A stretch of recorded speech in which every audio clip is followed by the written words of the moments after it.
Oaxaca. Es también maestro en Derecho y desde el 16 de febrero de 2019 se desempeña como titular de la Unidad para la Consolidación del Nuevo Sistema de Justicia Penal del Consejo de la Judicatura Federal. Fungió como titular de la Unidad General de Enlace con los Poderes Federales de la Suprema Corte de Justicia de la Nación de 2016 a febrero de 2019. Magistrado de la Sala Superior del Tribunal Electoral del Poder Judicial de la Federación de 2006 a 2016, órgano que presidió. Es consejero de la Judicatura Federal y secretario ejecutivo de Vigilancia, Información y Evaluación del propio Consejo, y asimismo fue juez 12º de Distrito en Amparo y Procesos Penales Federales y juez 8º de Distrito de Procesos Penales Federales en el entonces Distrito Federal. Se desempeñó también como encargado de la Dirección Adjunta de la Presidencia del Consejo de la Judicatura Federal y es profesor de la materia de juez constitucional en la maestría en Derecho de la Escuela Libre de Derecho. Con ustedes el magistrado Constancio Carrasco Daza.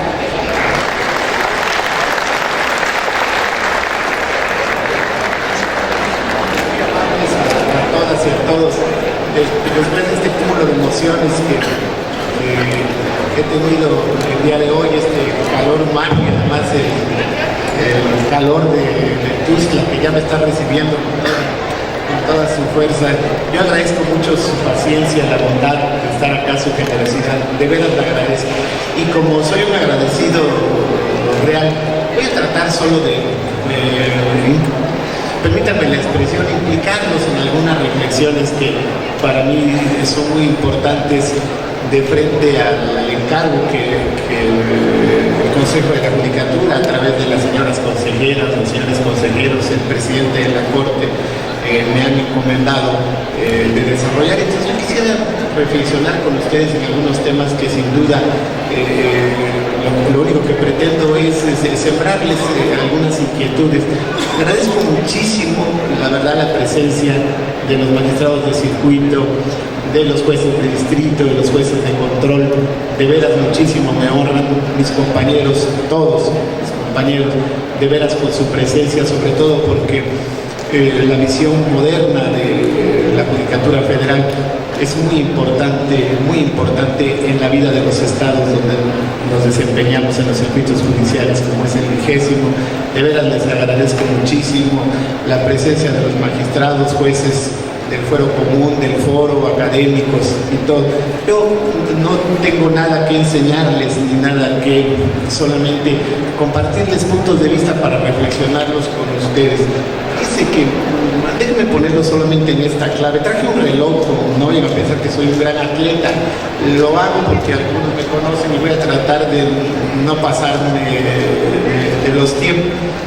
Yo un poco les tengo ya que platicar de nuestra reforma constitucional del 2008. Todos ustedes acá, la gran mayoría, la conocen, la reforma constitucional, conocen los principios del sistema. Un poco les puedo platicar del esfuerzo de Código Nacional del 2014. Pero lo que todos estamos claros, lo dijeron todos quienes tuvimos la oportunidad de platicar hace rato, en lo que nadie está en desacuerdo, es que en el 2008 las condiciones y cifras de impunidad en México rebasaban el 90% de delitos cometidos de frente a delitos denunciados, a delitos investigados a través de averiguaciones previas, a consignaciones y enjuiciamiento. Todos lo sabemos. Eran superiores al 90% en el 2008. ¿Y qué pasó entre el 2008 de la reforma y el 2014, en noviembre, con el nacimiento del Código Nacional de Procedimientos Penales? Esa cifra negra no se movió. Perdón pero creció esa cifra negra. Teníamos un nuevo dogma constitucional del debido proceso, similar a los estados democráticos consolidados que ustedes quieran imaginar, a los estados más consolidados. Y la impunidad no se venió el margen del 90%, menos del 10% de delitos denunciados y entre el 7% de averiguaciones consignadas y de juicios y un universo del 3% de sentencias condenatorias. ¿Y qué ha pasado del 2014 al 2018, que son los datos que yo les quiero compartir, que tiene el ENVIME? Del 2014 al 2018, a 4 años y hoy a 5 de la consolidación del Código Nacional, el índice de impunidad a nivel global en México sigue siendo el mismo. Se ha movido muy poco la cifra negra de impunidad, sigue siendo una proporción de menos del 10% de delitos denunciados, menos del 7% de carpetas de investigación y un número de un porcentaje menor a este de judicialización. Entonces tenemos que hacer un alto y una reflexión profunda. No podemos negar que nuestro modelo de enjuiciamiento penal cumple ya los estándares democráticos más importantes, los cumple. No podemos negar todo lo que aquí hemos platicado y que no repetiré, de cómo se ha revigorizado la figura del juez en el proceso, su presencia, la inmediación, los principios. Eso no está a debate. Que hemos hecho esfuerzos de capacitación y formación en todos los operadores jurídicos. Y entonces, ¿qué pasa con el índice de impunidad? Que eso es uno de nuestros grandes flagelos. Y esto es lo que les quiero compartir muy brevemente, que es una de las tareas que un servidor tiene a cuestas. Fíjense lo que dice la encuesta nacional de victimización y percepción sobre seguridad pública, que es una encuesta muy sólida, es un referente de calidad internacional. Principales motivos de las personas para no denunciar en México. Déjenme compartírselos. De 2011 al 2018, el principal motivo de la no denuncia es pérdida de tiempo. El segundo motivo en una pérdida de tiempo es superior al 31%. El segundo motivo es la desconfianza en la autoridad, casi 17.5%. Después, el delito de poca importancia, un 10.5% a juicio de un ciudadano. Luego, es que no tengo pruebas sobre el delito cometido que llevar con mi denuncia, con que acompañar mi denuncia. Esto es 10.1%. Luego, miedo al agresor es de casi el 9%. Trámites largos y difíciles es equivalente al 9%. Por actitud hostil de las autoridades, 4.3%. Y por miedo a la extorsión, 0.8%. Como podemos ver, hay indicadores que se parecen mucho, no los voy a entretener. La pérdida de tiempo, trámites largos y difíciles, de manera conjunta, hacen un 40%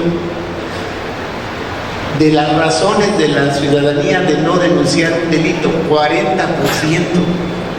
Es decir, de ese universo del 90% de delitos no denunciados, parece que alguna aproximación tenemos que el 40% de ciudadanos no lo denuncian porque les parece una pérdida de tiempo y porque consideran que son trámites largos, difíciles y complejos. Después va en esta escala la desconfianza que tienen en las autoridades, la falta de pruebas, miedo al agresor, actitud hostil. ¿Por qué me interesa compartirles esto como punto de partida? Porque creo que esto lo podemos resolver, este tema, con una enorme voluntad política de todas las autoridades a nivel federal, a nivel local, y de todos los operadores del sistema de justicia penal, con algunos esfuerzos legislativos, pero no son los esfuerzos legislativos en este tema los que necesariamente nos van a conducir a cambiar esta percepción. ¿Y por qué lo digo? Creo que esto tiene que ver, a mí me queda muy claro, que podemos mejorar desde la etapa ministerial, tenemos que mejorar la recepción de la denuncia ciudadana.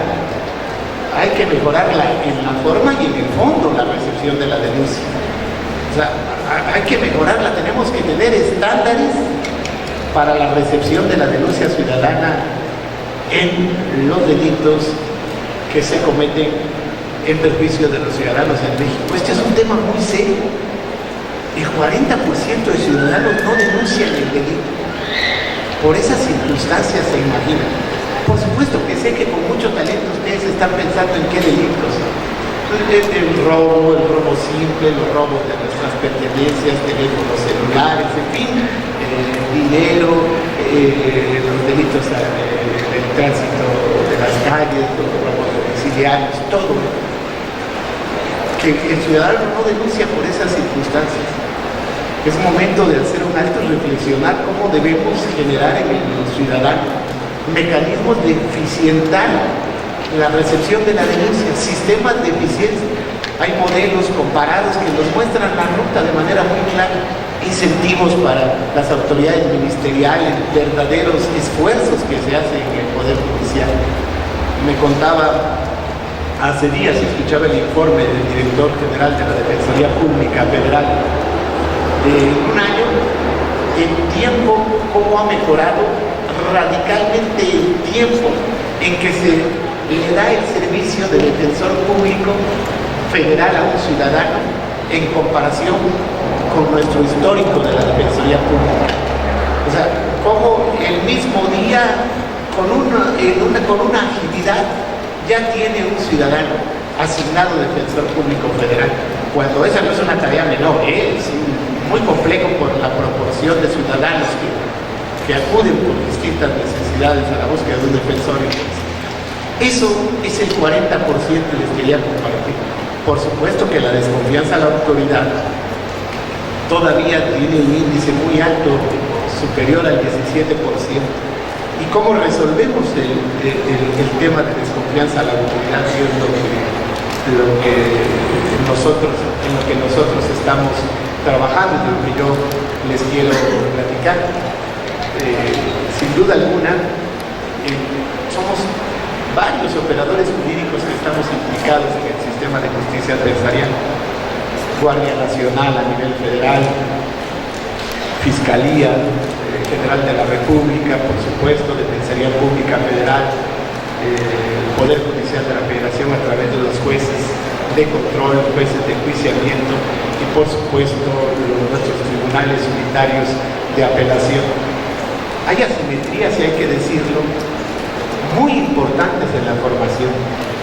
Si nosotros tuviéramos un índice de la formación que reciben o que han recibido cada uno de estos operadores con nombre y apellido que intervenimos en el enjuiciamiento oral acusatorio, vamos a observar que hay asimetrías en la formación adversarial, asimetrías muy significativas.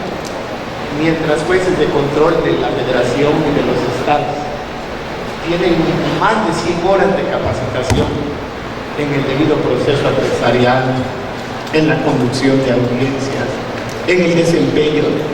Tenemos otros operadores jurídicos que no cumplen sus perfiles los mínimos de horas de capacitación y de formación. Y cada uno desempeña un rol de la misma importancia. Todos desempeñamos un rol de la misma importancia para la función final, que es la no permisión de la impunidad, castigar a los culpables, resarcir a las víctimas. Esto es un tema muy complejo de las asimetrías. ¿Y qué es lo que tenemos que hacer para solventar esas asimetrías? Que es de lo que a mí me importa muchísimo platicarles. Pues para solventar las asimetrías tenemos que tener un padrón nacional de los operadores jurídicos, nosotros a nivel federal, fiscalías, Guardia Nacional, judicatura, de todos los que estamos interviniendo, cuántas son nuestras horas de formación y capacitación en el sistema adversarial. No para denunciar el hecho, para contrastar, sino para poder tener una estadística clara y romper la simetría y ver en dónde están nuestras debilidades de formación y de capacitación, pero no lo hemos hecho. ¿Por qué les platico esto? Este es un tema que quiero comentarles muy para la formación jurídica. Déjenme, les cuento que en abril del año pasado, todos lo saben, no quiero solamente hacérselo recordar, el presidente de los Estados Unidos mexicanos presentó una iniciativa que se convirtió en una reforma constitucional a nuestro artículo 19, como todos los que están aquí recuerdan. Y lo que se hizo en el artículo 19 constitucional es se amplió el catálogo de delitos federales que para determinar que se determina la prisión preventiva oficiosa, como todos 9 nuevos tipos penales, donde no procede el debate sobre prisión preventiva justificada o no, sino prisión preventiva oficiosa. Pero no quiero entretenerlos con lo que saben, ¿no? Voy a marginar ahorita el debate, voy a ocuparme de un tema por lo breve de la plática que quiero dejar, sembrar una inquietud entre los magistrados federales, los magistrados del fuero común, la judicatura. Fíjense lo que dice ese decreto de abril del 2019. Como aumentaron 9 delitos que no admiten la libertad durante el enjuiciamiento, el decreto dijo: la prisión preventiva oficiosa deberá evaluarse para determinar la continuidad de su aplicación a partir de los 5 años cumplidos de la vigencia del presente decreto. Con pocos he podido platicar que traigan el dominio de ese tema. 5 años, dijo el Poder Reformador, para evaluar la continuidad o no de la aplicación de esta prisión preventiva oficiosa en este catálogo ampliado. Y nos dijo: en el lapso señalado, o sea, agotado el lapso, se deberá evaluar conforme a los criterios del Sistema Nacional de Seguridad Pública la eficacia de esta medida cautelar. En palabras llanas significa que veremos qué ventajas tuvo para la sociedad de frente a la erradicación de la impunidad, que es con lo que empecé, que se ampliara el catálogo de delitos, ¿sí? Que se ampliaran 9 delitos más que determinan estar preso preventivamente durante el enjuiciamiento. Si les damos 5 años, por un lado. Y entonces, ¿y qué dijo eso? Y lo van a hacer a través de informes, evaluaciones que presenten tanto el gobierno federal como los estados, es decir, el estado de Chiapas también deberá presentar sus informes, tomando en cuenta la opinión, por supuesto, de los poderes judiciales respectivos y las fiscalías. Ya en 2 meses y medio estaremos cumpliendo 1 año del término constitucional que nos dio el Poder Reformador para la evaluación de la prisión preventiva oficiosa y qué ventajas tiene la ampliación del catálogo de frente al combate a la impunidad, de frente a este flagelo de la sociedad. Por indicaciones del presidente de la Suprema Corte, de las consejeras y los consejeros, pues en la unidad nos hemos tomado muy en serio este tema. Es decir, se imaginan el tamaño de empresa que significa empezar a evaluar la eficacia de la medida de la prisión preventiva oficiosa para combatir la impunidad. Y es que nuestra eficacia tiene un reto mayúsculo, y el reto mayúsculo no depende necesariamente de la judicatura, es lo que les quiero compartir. Es decir, la eficacia de la medida para combatir la impunidad depende, pues sin duda alguna, de la estadística que les platiqué, con la que los entretuve en un principio. El 40% de ciudadanos consideran que es muy complejo denunciar un delito por todas las razones que ustedes con su experiencia están imaginando, y más del 15% de ciudadanos piensan que la autoridad no merece su confianza para poder denunciar ese delito. Ahora que hay un debate vigoroso y que sin duda alguna se abrirá en los meses venideros, un debate vigoroso de reformas, tanto en materia judicial como en la materia penal, en la edificación adjetiva y su perfeccionamiento de todos los ordenamientos, Código Nacional de Procedimientos Penales, Ley Nacional de Ejecución de Sanciones, Ley de Justicia para Adolescentes, en fin. Ahora que viene ese debate, pues qué tema tan importante va a resultar si estamos o no viendo cómo podemos mejorar los mecanismos de denuncia ciudadana, tanto en lo que corresponde al desempeño orgánico de la Fiscalía General de la República y de las fiscalías estatales, ¿verdad?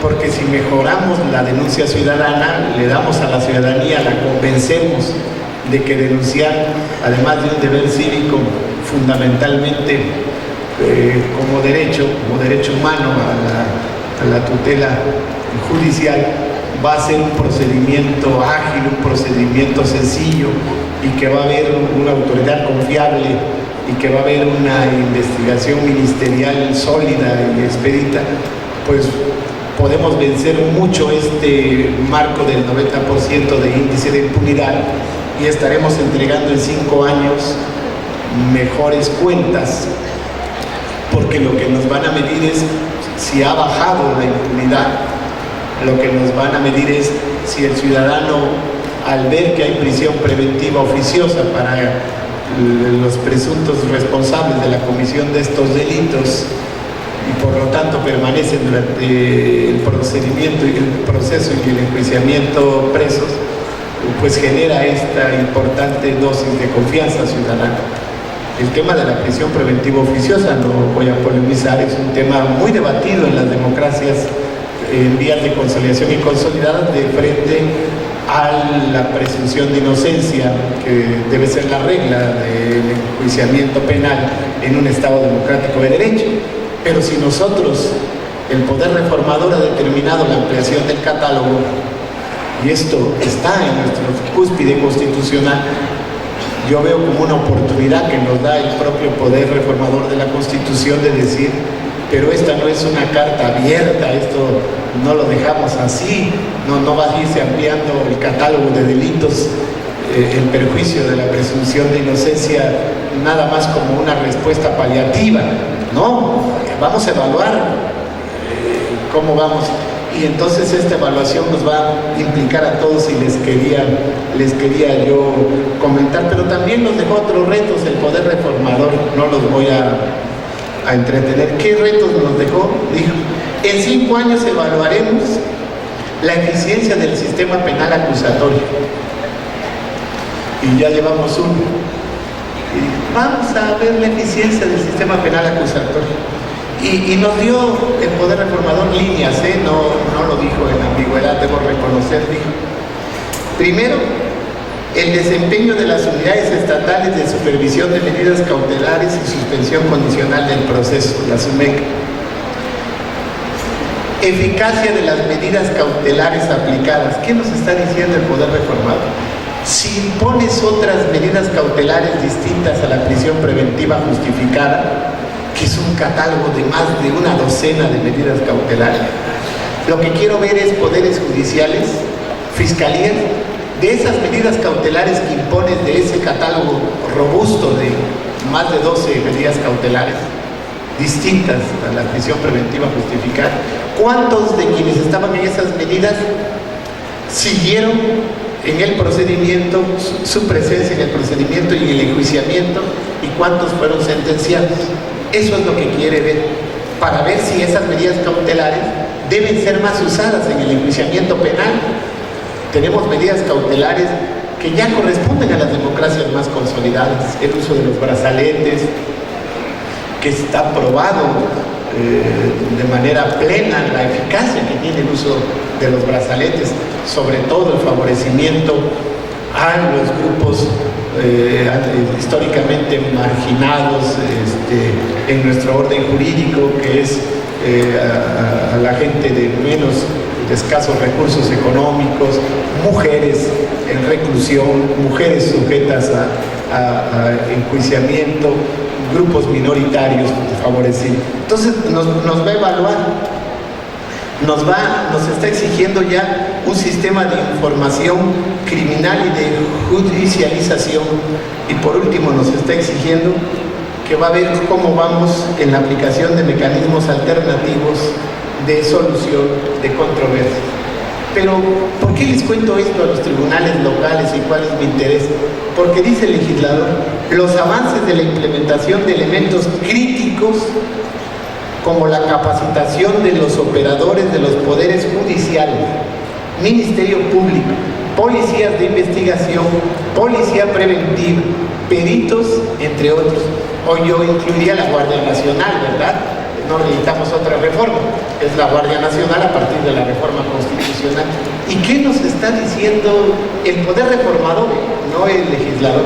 Nos está diciendo, ¿me vas a mostrar estos 5 años cuáles fueron tus avances en la implementación de elementos críticos como la capacitación de los poderes judiciales y todos los demás operadores? Y llevamos un año, Nos quedan 4 años para la capacitación de todos los operadores. Déjenme ponerlo en palabras llanas, que es a lo que venimos. Nos está diciendo qué capacitación recibió Guardia Nacional en materia de control de detención.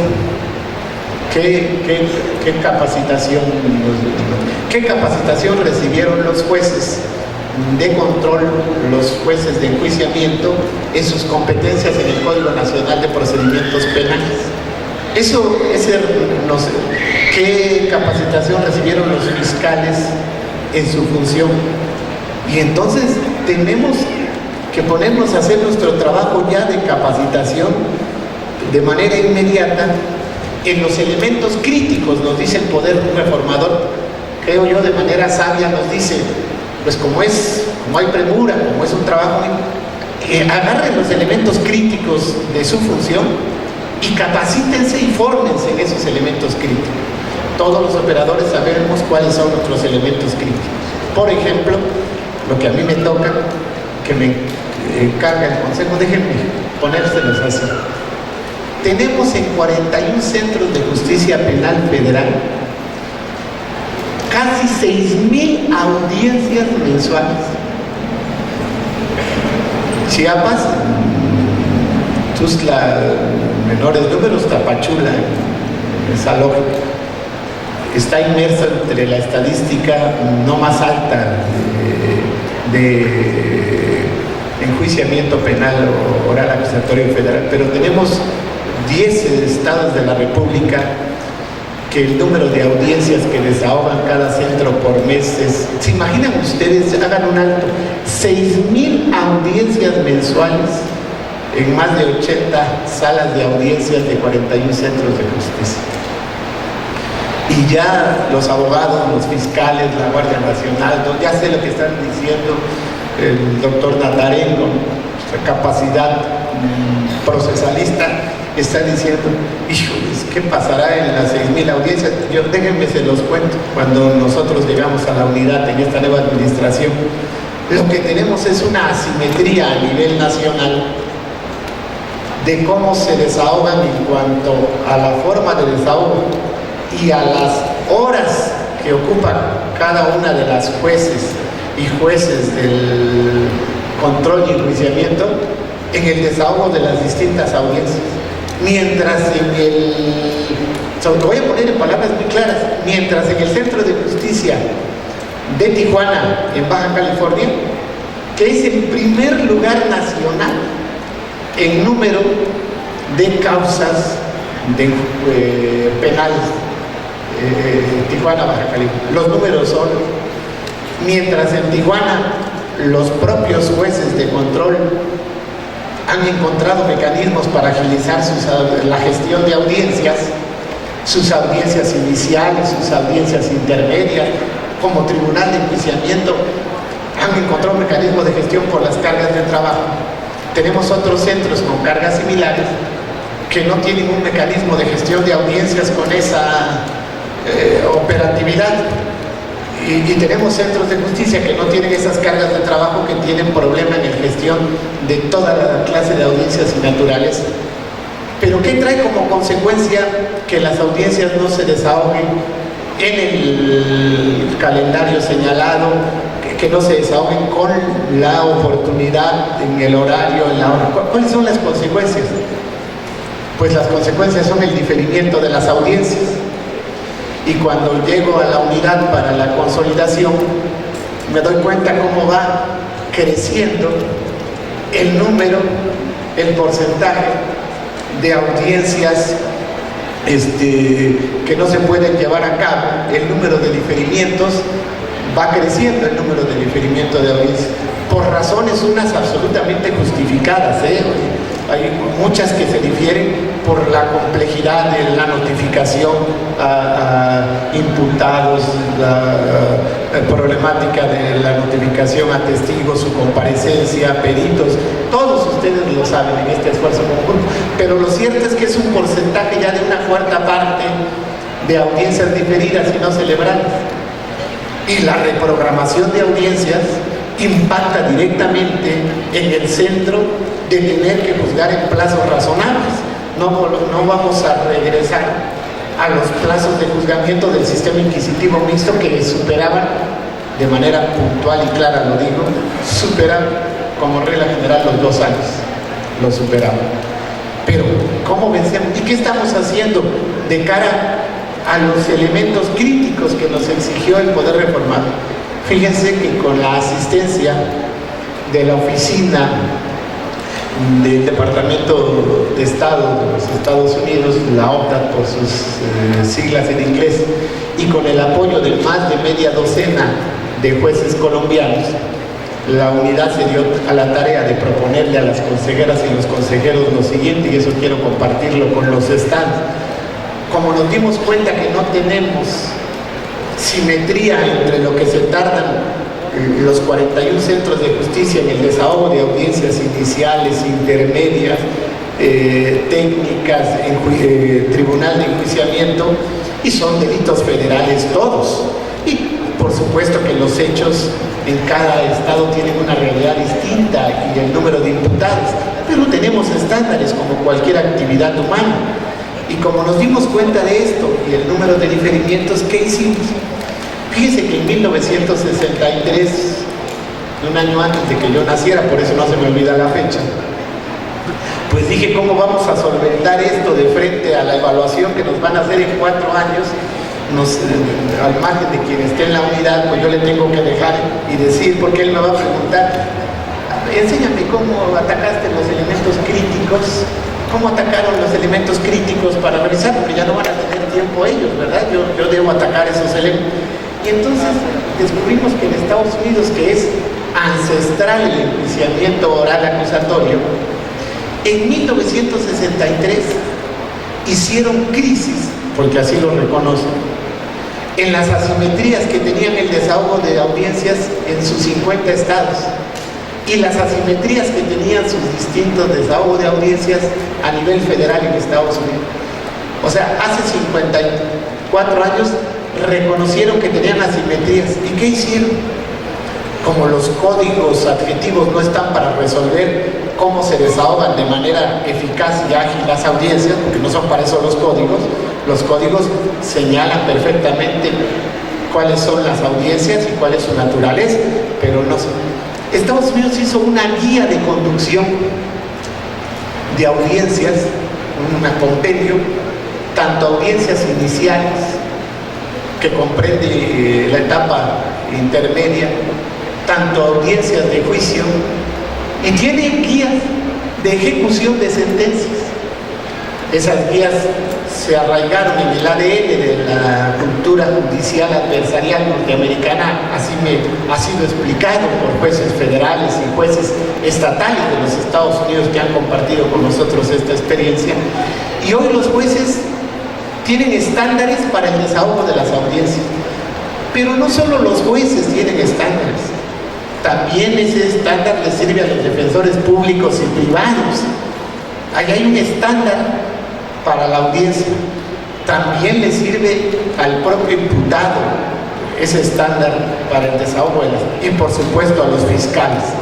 Y por supuesto le sirve muchísimo a los cuerpos de policía que responden como primer respondiente, que responden en la detención. ¿Y qué lograron ellos? Pues nos platicaban los jueces norteamericanos en los primeros debates, nos platicaron que a partir de esos estándares ya ni se consulta hoy a 54 años, ya ni consultan las guías. Y para que vean el éxito, ellos están en la 6ª edición de las guías de conducción de audiencia. Y entonces nos platicaron que ya hay una experiencia latinoamericana importantísima, que es la experiencia colombiana, que ya llevaban un porcentaje, yo no vine aquí a evidenciar a nadie, que llevaban un porcentaje muy amplio de diferimiento. Ellos empezaron en el año 2000 y ya llevaban para la segunda década de este milenio, ya llevaban un porcentaje de diferimiento y ya esto estaba provocando que no se pudieran resolver en los plazos para los que nacen los juicios adversarios.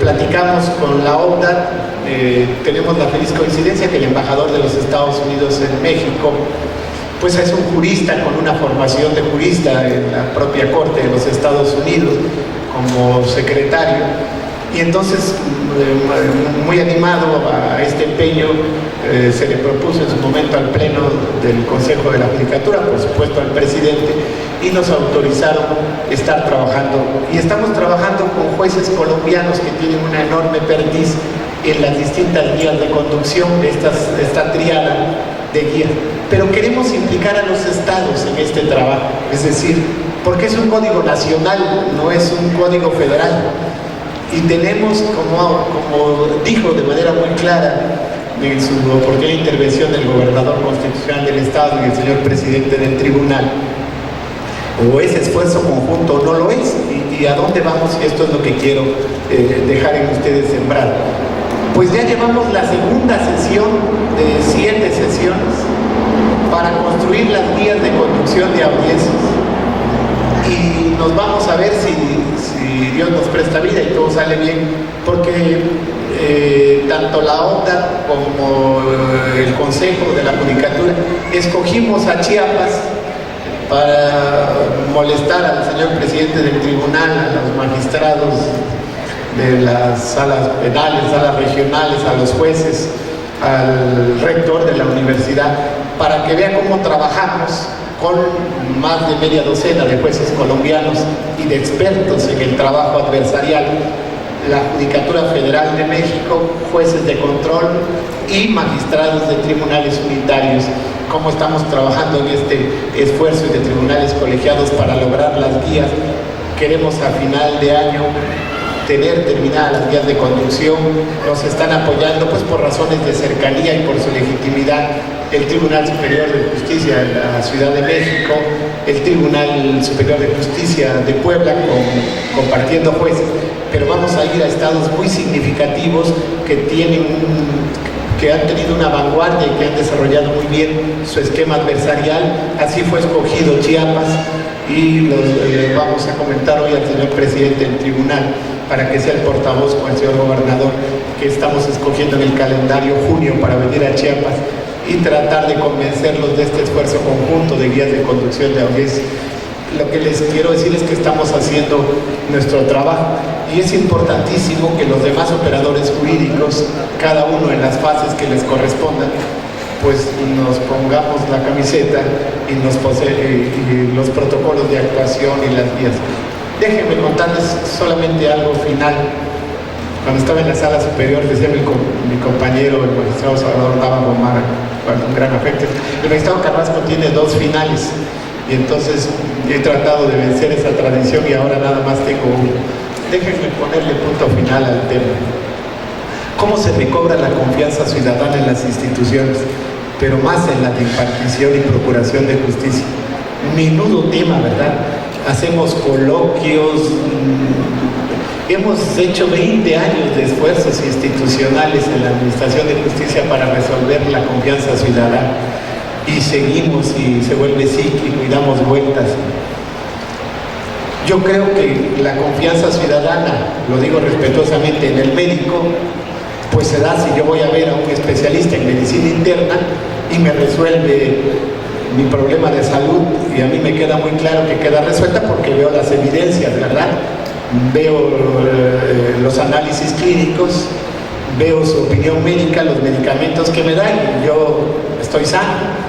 Entonces hay confianza ciudadana en el médico, eso no cabe duda. La confianza ciudadana en el ingeniero civil pues se da cuando edifica una vía de comunicación, y cómo la edifica y cómo la transita, la comodidad, la complejidad. Lo digo muy en serio. La confianza ciudadana en el maestro se da en la capacidad que tiene de transmitir de conocimientos y en el trato que te dé como alumno. Eso es muy claro, la confianza ciudadana, cómo se da en las distintas, cómo le tenemos confianza nosotros al plomero, pues así, con la eficacia. ¿Y cómo se le tiene confianza ciudadana al juez? Pues además de que los jueces están demostrando en el sistema adversarial, al conducir personalmente las audiencias, las capacidades de conducción, el conocimiento del Código Nacional, la sensibilidad ante la víctima, el respeto al debido proceso del imputado, la capacidad de dictar una sentencia clara, de que el ciudadano lo perciba independiente, imparcial, profesional. El ciudadano te califica, dice, es un profesional, es sólido, sabe lo que habla. Muchas veces quien es responsable de un delito lo puede negar exteriormente, pero en su fuero interno le queda clarísimo que la fiscalía le demostró el delito y que el juez fue muy claro en su sentencia. ¿Qué pasaba en el procedimiento adversarial hace 5 años con nosotros? Nuestras sentencias del procedimiento adversarial federal no eran públicas. Es decir, los jueces dictan después de la audiencia de juicio verbalmente las sentencias y se transcribe la constancia de lo que el juez dijo en un documento. El acto jurídico es cuando el juez pronuncia la sentencia, el documento jurídico es cuando el juez se vacía en un documento. ¿Qué ventaja tienen las sentencias de los juicios adversariales? Que no tienen más de 20, 25 hojas. Es el estándar de las sentencias adversariales. Son muy leíbles. Si para una persona como todos ustedes que están muy ocupados, son muy leíbles, si un tema les interesa, son 20 hojas. Pero ¿qué pasa? Pues no tenemos las sentencias, y eso que llevamos 5 años, muy poquito, que en diciembre pasado, hace poco más de un mes, el Pleno del Consejo nos aprobó, y esto es lo que quiero yo compartirles, un trabajo, un esfuerzo conjunto entre la Secretaría Ejecutiva del Pleno del Consejo de la Judicatura, la Unidad de Derechos Humanos de la Suprema Corte, la Unidad de Derechos Humanos del Consejo, las comisiones de carrera judicial y administración del Consejo. Un buscador de sentencias especializadas del nuevo sistema penal acusado. Un buscador de sentencias, es decir, por internet van a tener una ventana, acceso los ciudadanos a todas las sentencias que se dicten en el adversarial.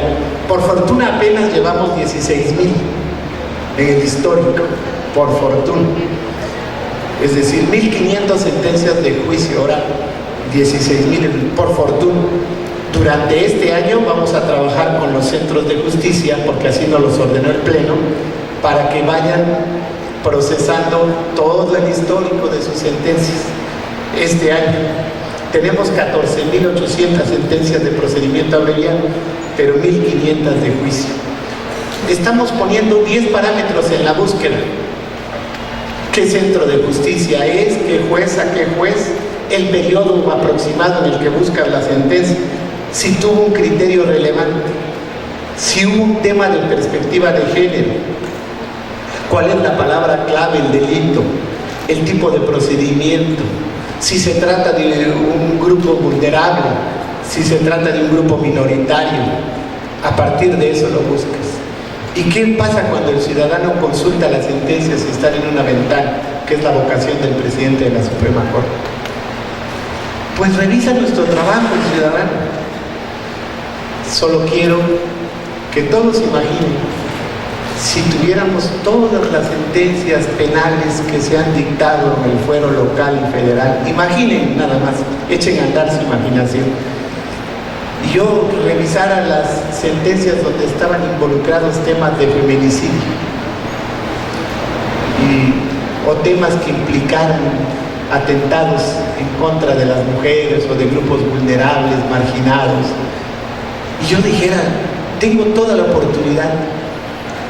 Ustedes se imaginan lo que para los jueces implica que el ciudadano pueda ver si en una sentencia de este calado se hizo o no perspectiva de género por parte del juzgador, se hizo perspectiva para un grupo vulnerable, un grupo asimétrico.